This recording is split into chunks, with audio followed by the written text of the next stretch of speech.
Welcome to Big Blend Radio with your hosts, Lisa and Nancy, editors of BigBlendMagazine.com.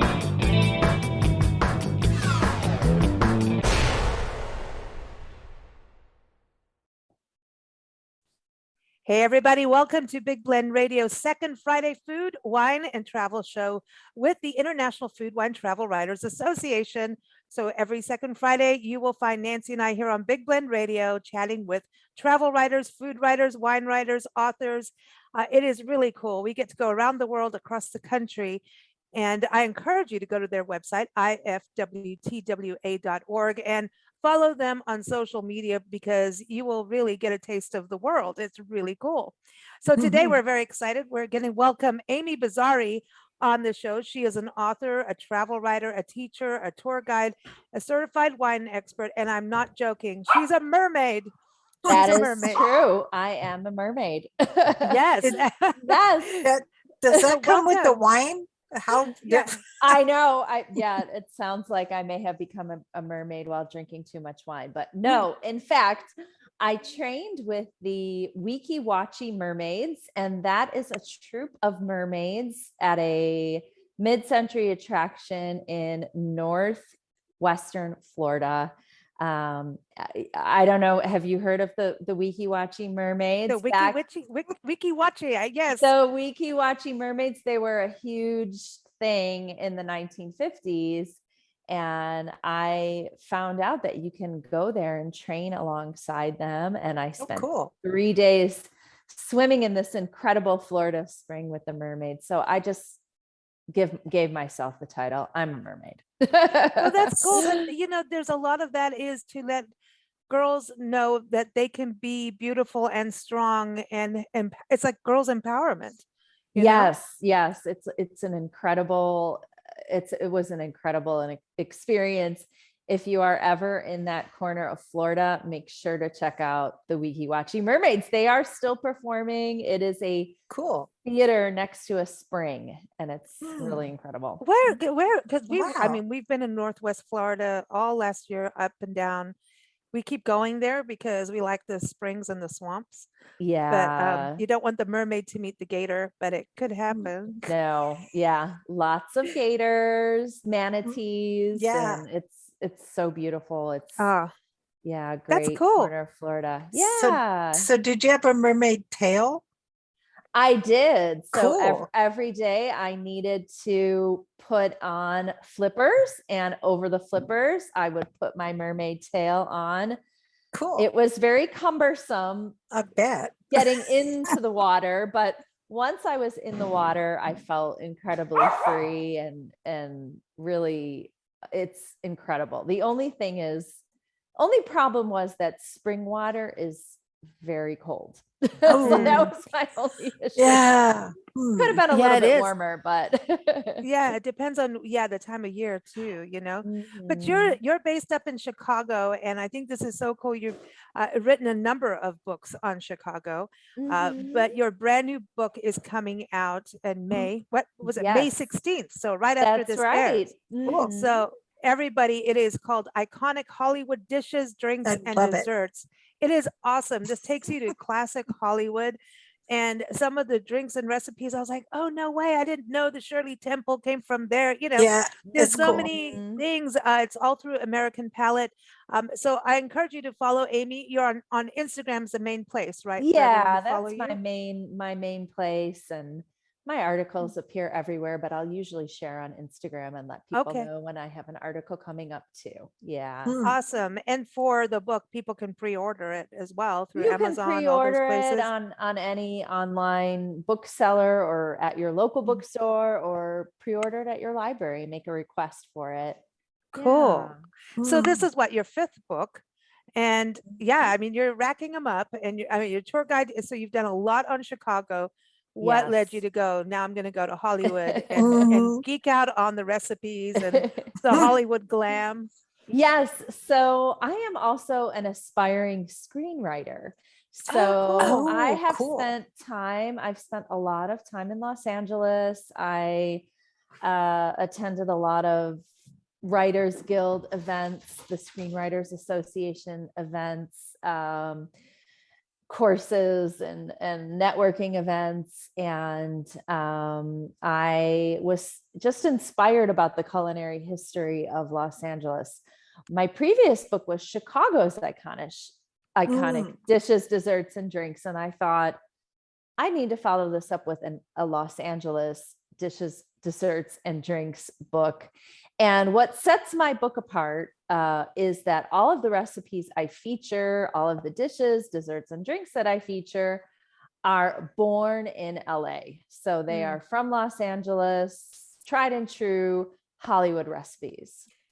Very cool. Okay, I have to tell you that I was born and raised in Hollywood, and my brother and I Okay. used to sneak out the window and Uh-huh. go down to the Sunset Strip area. Oh, I love it. And we used to peek in windows of restaurants to see if we could see what movie stars were eating. Oh my gosh. And we did it so often that the security guards as well, it's just them. And sometimes they give us food and they go like, so-and-so was eating part of this. And Oh, that's so cool. so we're like the little ruffians of Hollywood. And we used to just peek in windows and see, and we'd argue over who we I saw. love it. And I don't know that we ever really even saw who we thought we were seeing, because we were just kids. Yeah. Like, we're maybe 11, 12. Oh, how fun. Yeah. Did you ever spot any major stars while you were out and about? Yes, Glenn Campbell. Oh, she's met Okay. Chris Oh, here we go. Christopherson, Glenn Campbell, you met Lee Christopherson. Majors, Ed Asner. She's done, Yeah. she's Oh, got a whole other life. And wow. anybody who knows the other story on Glenn Campbell, we will behave now. Shh. But I was Glenn thinking, Campbell, a Rolls Royce, and anyway. yeah, fun. I was thinking that after looking through your book, I thought, oh wow, the Hollywoods, the stars, the in the pavement, each star could have a recipe. Wouldn't that be a fun book? Absolutely. That's a great idea. Go for Yeah. it, Nancy. Yeah. I there go you for go. it.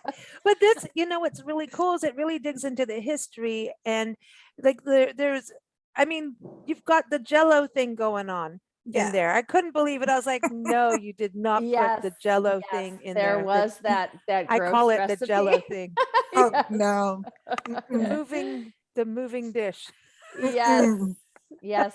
Some of the dishes, some of the recipes, I think you wouldn't actually want to eat, but a lot of them are actually absolutely delicious. Let's see. My favorite, I love the recipe for the hot fudge sauce, the original. Oh, that, yeah. That's the best. Having a really good hot fudge sauce, homemade. Once you have that homemade hot fudge sauce, Nothing like you're not it. gonna want to go back to some bottled No. crud from the grocery store. Yeah, they're always too soupy. I was interested in the one you Yeah. had, the chicken basket, like for the picnic under the stars, because he takes you to the Hollywood Yeah. Bowl. And I think that's kind of, when we think about summer and being able, right now we're all like, yippee.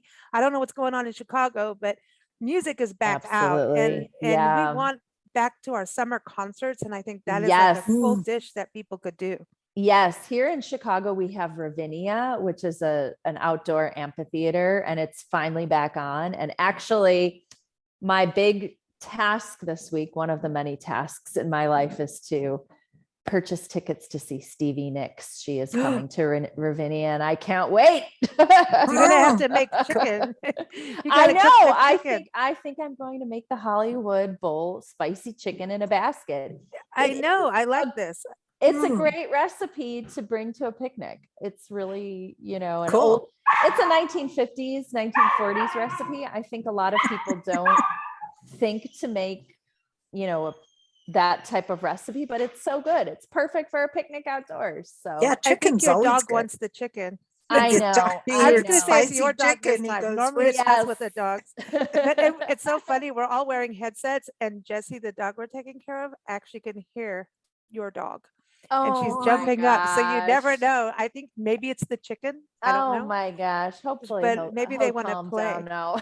I know, maybe it's the chicken. But what the other part is, like, you're going into these iconic restaurants and Mhm. just the Hollywood history itself.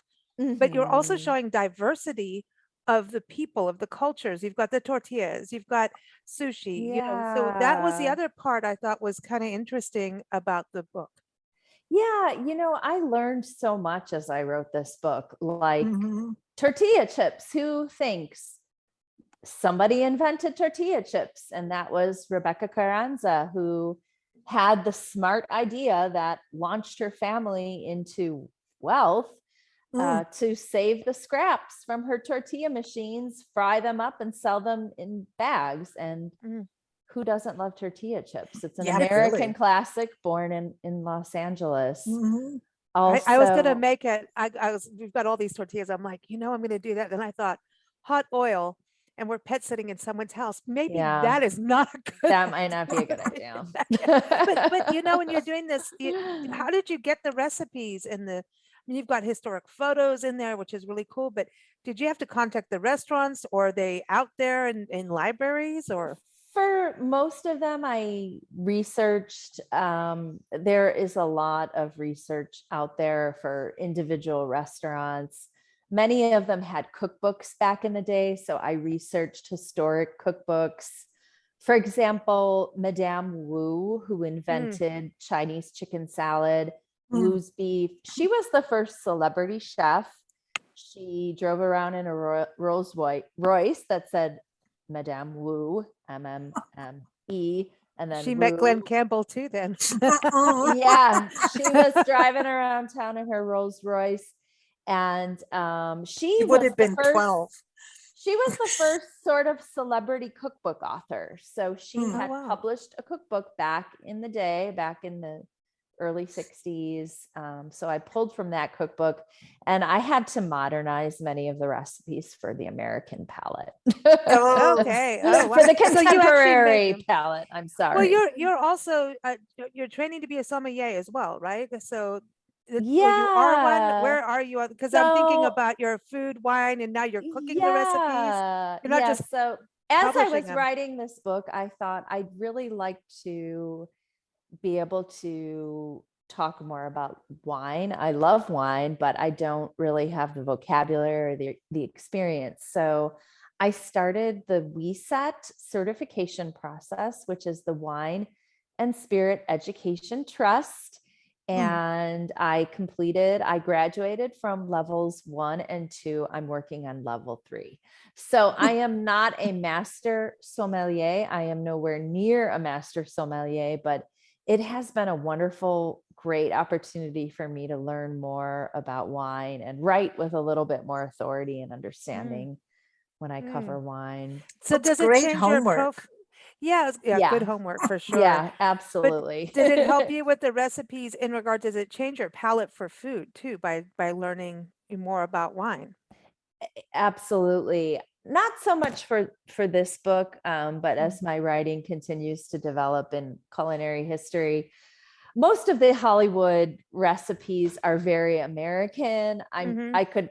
I could surely make wine pairings for everyone, but with taquitos and spicy avocado sauce, for Ooh. example, Mm. a Ooh. really good Mexican Coke is the best pairing for Yes. that. Or a beer. Well, Or a how about beer. Toddy. Yeah.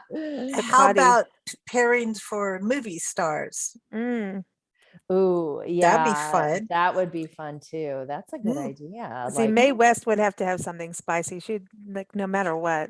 You Yeah, had Mae West in there, yeah, right? she'd have There to was, have like a slow gin fizz. I don't know. maybe, yeah, Yeah. a fun cocktail. Mhm. Mae West was like, oh, she's so cool. I think she was a Yeah. pioneer for women to be able to be who, what, and where. We can be our own. Yeah.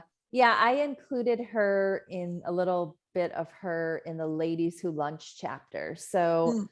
Bullock's Wilshire. Do you remember that, Nancy? The big department store in downtown LA. Yeah, Bullocks. I remember my grandmother saying something about it, and I remember she was upset when it went away. Yes, And I something think about because she used to say, "Oh, can I say this on the air?" She's like, "Sears is no Bullocks, but Bullocks to them." Oh, well, yes. well, she was Yes. British, so she did the Okay. bollocks. Yes. Yeah. Yes, I think Bullock's was their customer service to the stars was unparalleled. And Mae West would pull up in her car. She would park they had a special porte cochere, they called it, a special covered garage where she would wait, and they would bring the dresses out to her. So she wouldn't necessarily have to leave her car. Does any store offer that kind of service today? No. I mean, well, COVID kind of, maybe but that is that's about as close. Yeah, I think, and everybody's like, please, can this be over with? I know, people running out, but it was curbside pickup of wine. But that's really fascinating getting into that history, because isn't like Spago was also a big deal, and I still think is, right? Yeah, Spago, they were very kind to share the recipe for their smoked salmon pizza, which they invented, which was when that came out in the 1980s. That was, did you see my cat? That is so my funny. cat I'm sorry, I'm trying not to laugh. My cat loves, I know it's like a 3-ring circus here with the animals. I'm like, she's having an earthquake. Just sorry behind you. I just see these legs going up. Every I'm time trying I not am to on laugh. a Zoom meeting, he never goes up there. Only when I'm on a Zoom meeting. He likes to climb on that perch.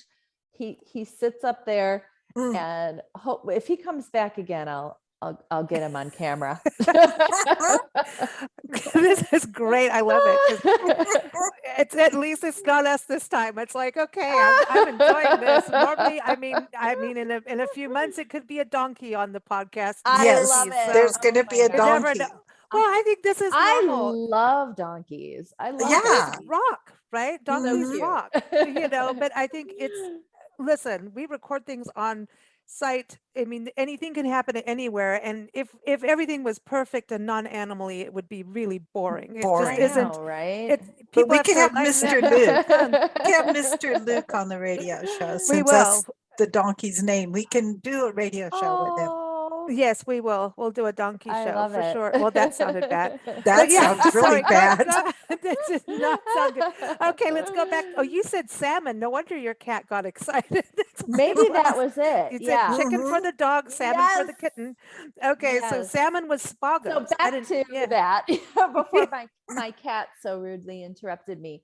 So when smoked salmon pizza came out, that was an incredible innovation for the American palate, and really launched the whole sushi culture that we have here in the US, and the mixing of different flavors, the California style. I think smoked salmon pizza encapsulates California cuisine. It's using California products, fresh, light, delicious.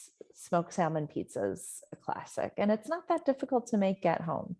So that must have been fun, cooking all these recipes up, like to see modernizing, like you're saying. I am always cooking. I am always testing out recipes, much to the delight of my family. Sometimes not so much to the delight of my family. I'm trying to think. Let's see, what were some of the more interesting? So you did the Jello thing. You did the Jello. Oh yes, the chicken and tongue with fresh vegetables and aspic. Doesn't that sound delicious? You did that, so you made it. You made it. I tried it. Yes, and what did your family do? Nobody else wanted to try it. No. I challenged myself cooking it. I thought, let me give this a try. Aspic dishes were a big deal. Huge back in the day. God. I had an aspic dish once before when I was in Italy. In some places in Italy, it's still, I'm just searching here in my document for the aspic recipe, so I can tell you a little bit more about it from my notes. So I had it before, but as I mentioned in the book, molded gelatin and aspic, they were considered very trendy, very elegant.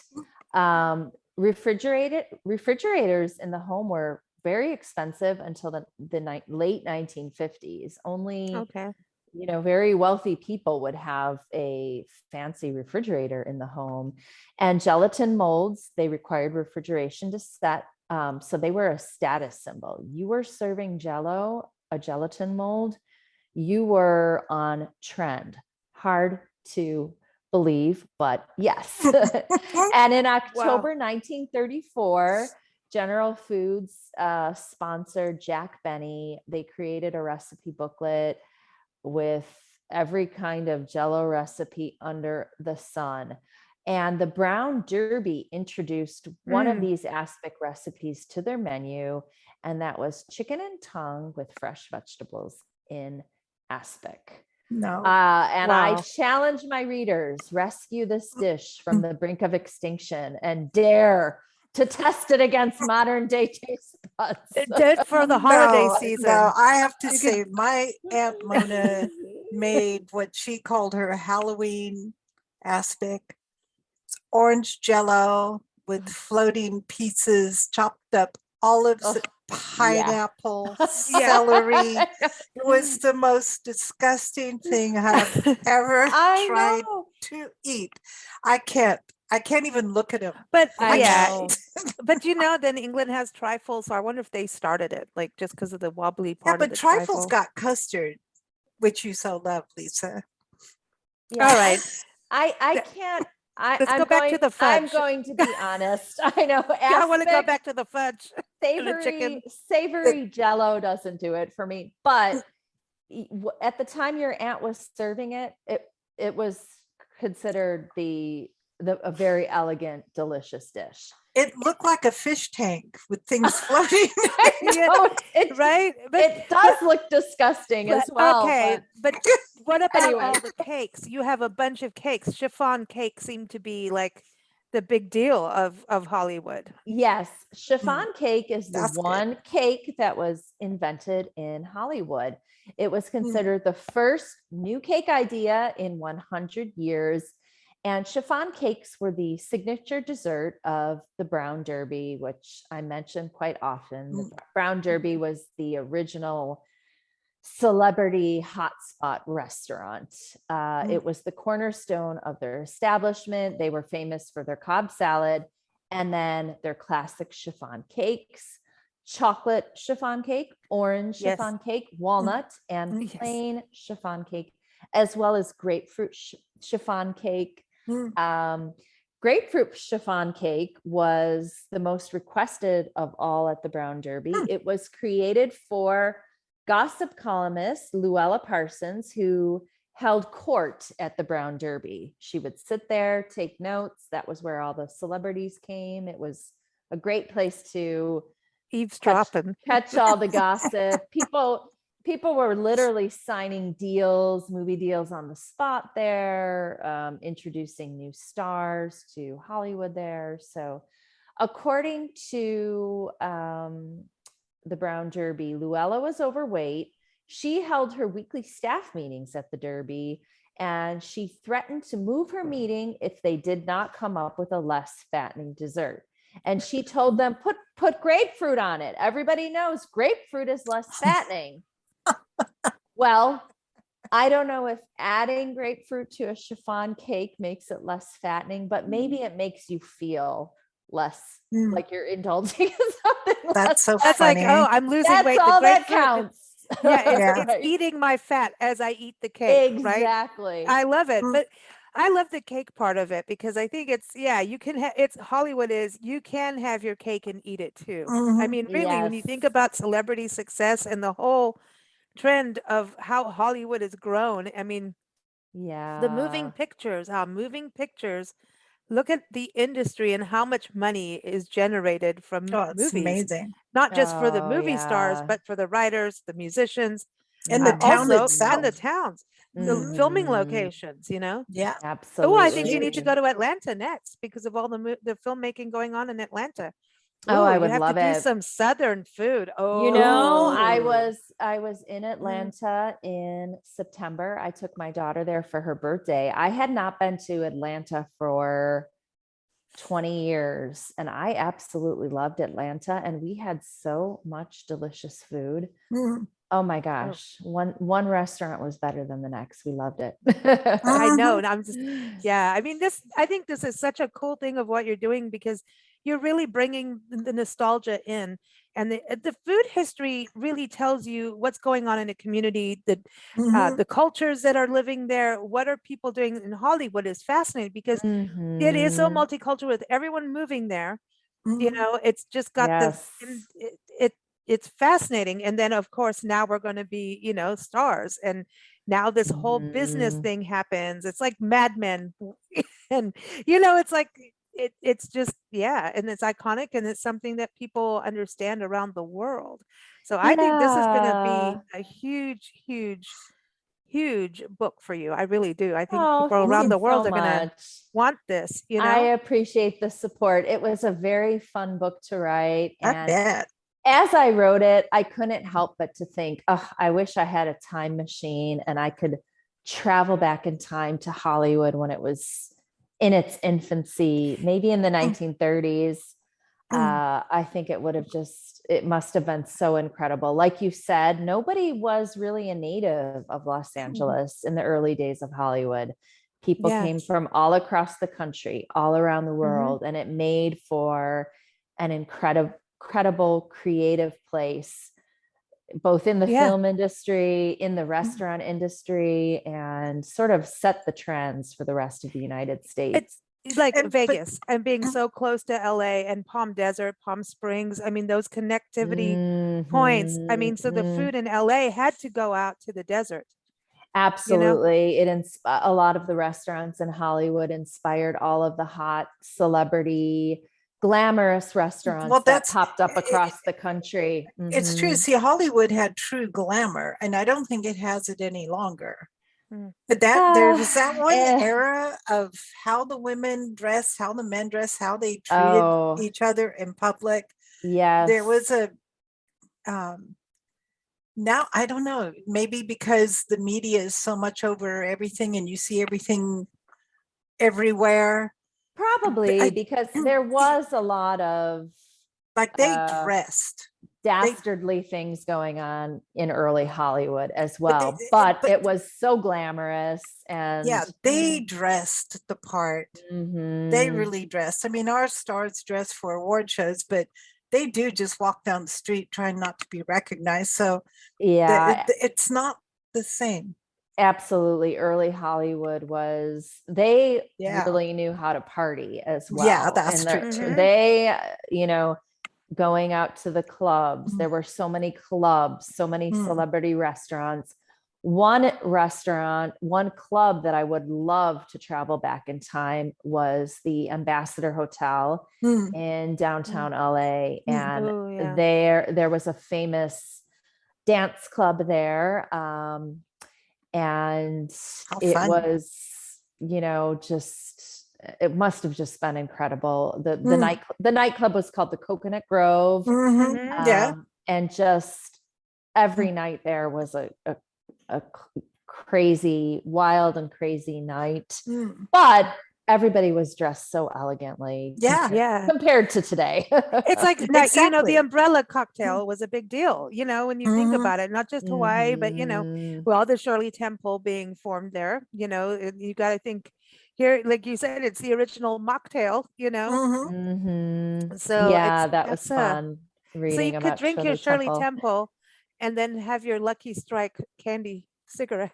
Yes, absolutely. I'm just saying, and then eat Those your were the chiffon cake. days. Yes. That's right. Those were the days, my friend. Yes. Oh my gosh. Well, I You could love this. smoke cigarettes, you could drink, and Oh man. nobody really knew back then how, Oh my bad those gosh. things I were for know, you. So right? The you could cigarette, enjoy but yourself, live it up a little bit, and not worry about getting cancer I no, just know. just eat your grapefruit chiffon cake and you'll be Yes. all right. Yes. That's the way to go. I Yes. love it. I love Yeah. it. So I know you travel, you write travel, but where's your next destination? So my next destination, actually, this upcoming weekend, next weekend, I'm headed to Door County, Wisconsin. It's a little bit Oh, close to home, and I'll be exploring maritime history. Door County Ooh. is right on Lake Michigan. oh, yeah, I'll be yeah. visiting a few lighthouses. I'll also be going on a commercial fishing trip excursion. I'll be joining up with some commercial fishermen on Lake Michigan, and that will be really interesting for me. I live in Wow. Chicago on Lake Michigan. I've never been on a commercial fishing boat in Lake Michigan. So that will be excited. And after that, at the end of May, I'm headed to Silver Dollar City in Missouri with my daughter. She's a huge theme park fan, and I'm excited to check out the Ozarks. I've heard great things about Silver Dollar City, a lot of very scary roller coasters. I'm going to have to really bolster up my courage for that, but I'm Spike excited. your Shirley Temple for that Yes, one. yes, totally. Wear your Hey, seatbelt. the Ozark. Hey, Oh, listen, yes. that's where we're going to be with the donkeys. So Oh, cool. Okay. we'll bray Oh, at you across the Ozarks. yes, absolutely. So fun. Yeah, I I'm love really it. looking forward to that. And then this Yeah. summer, I'm headed to Italy for a month. So I will Oh, be nice. in Rome and Florence, and I can't wait.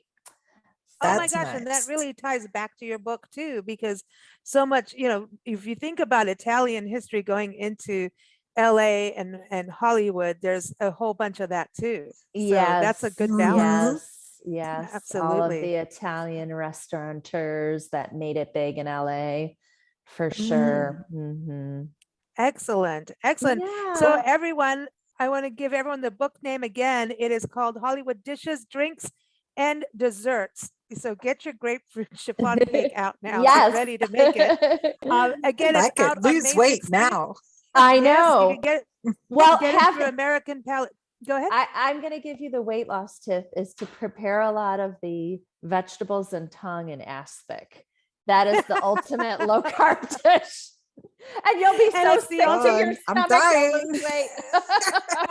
I stole that ask when I saw that. I was like, seriously, you put it in there. But I mean, No. you have to. That's part of the history. And Yeah, I think, I thought so- it was fun. And no, Yeah. who knew that once upon a But time, tongue. aspic, if you served it at a dinner party, people would think, It was a big oh, deal. wow, this lady has a refrigerator. Whoa, you know. It was a Ooh, I big, know. big deal.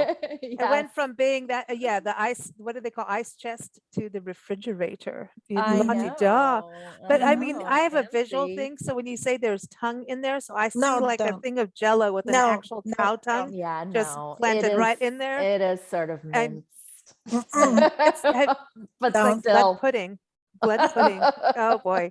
Well, this is a delicious way to close a segment. Yes. Everybody go eat your tongue. On that note. Yeah, On that right. note, go eat your No, tongue. but there are some amazing recipes in there, and what a fun conversation piece too. I think Mm. it's like I know there's book clubs and everything, but this is a fun thing if you're having like a game night. I think this would be a fun thing for people to go, okay, everybody bring a dish, if you're playing charades or anything like that. It's a fun kind of party way of, Mm.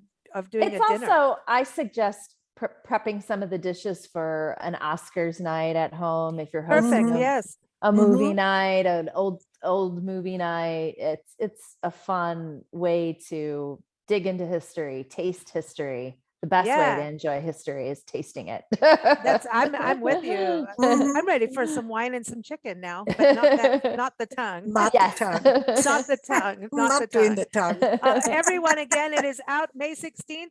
You can pre-order it and get it through American Palette, and also follow Amy, and it's Amy Bizzarri, so it's Bizzarri, and you can Yes, follow her. follow me on Instagram, and I'm Instagram. always doing something interesting, going somewhere cool. And I will Cool. follow you too, ladies, because I'm Yeah, I want to excited. follow you. I need to Yeah, I see wa- this donkey. Yeah, well, watch the donkey. I'll send you all our links. We're on Big Blend Mag, Big Blend Lisa, and Parks Yeah, and send me Travel the Mag. links. I look forward to Yeah. listening and sharing. And Cool. Yeah, we're gonna watch. Yeah. I want to see the roller coaster, and I want to see what's going on in Wisconsin, in Lake Michigan. 'cause Yeah, I think love I'm Wisconsin. excited. I know Wisconsin's a great state. Deer, I It's love beautiful. Wisconsin. So much Yeah, natural beauty, and I'm Mm. excited to be on Lake Michigan. I've never Wow. gone fishing out on the lake. I've been fishing lakeside, but never in a boat, let alone with commercial She's fishermen. going on a but- boat. She's going Yes. on a boat. That's cool. Mhm. With fishermen. Woo. I know. You never know what could happen. I know. I know. Well, if it was in Minnesota, you might be bringing lutefisk back. Who knows? Lutefisk. Yeah, and you can serve lutefisk with your tongue. The tongue aspect. Sorry. All right. Really, this is a good way of closing. Also, everyone, thanks for joining us. And thank you, Amy. Keep up with the International Food, Wine, Travel Writers Association. You can go to ifwtwa.org. Whether you're a writer, photographer, author like Amy, also a visitor bureau, a destination marketing, a DMO, all those CVBs, tourism organization, wineries, everyone should be part of it. Have you been a member for a while? About a year now. Oh, Been a member cool. about a year. Yeah. Cool. So you got to see all the Yeah. webinars that were going on during COVID times. Yeah. Yeah. that I look- cool? I They look really forward to did a lot. a few trips with the group. Yeah. Soon. That'd be great. They're really cool. And I love following them on Twitter, especially, and Instagram and all of Facebook and everything. But Yeah. just you follow their hashtag and you literally could just go around the world in a day just Yeah. following them on social media. It's super I cool. know so many people are going to such cool destinations. So It is. It's awesome. And very you're going to inspiring. Italy. Yes. Very cool. Well, Yes, have I can't fun. wait. Okay. Safe travels. And All everyone, right. thanks for joining us. Keep up with us at bigblendradio.com. Every second Tuesday, we talk with a member destination of IFTWA. That's what the ifwtwa.org. And then every second Friday with writers. So keep up with us there. Thank you so much. Bye bye now.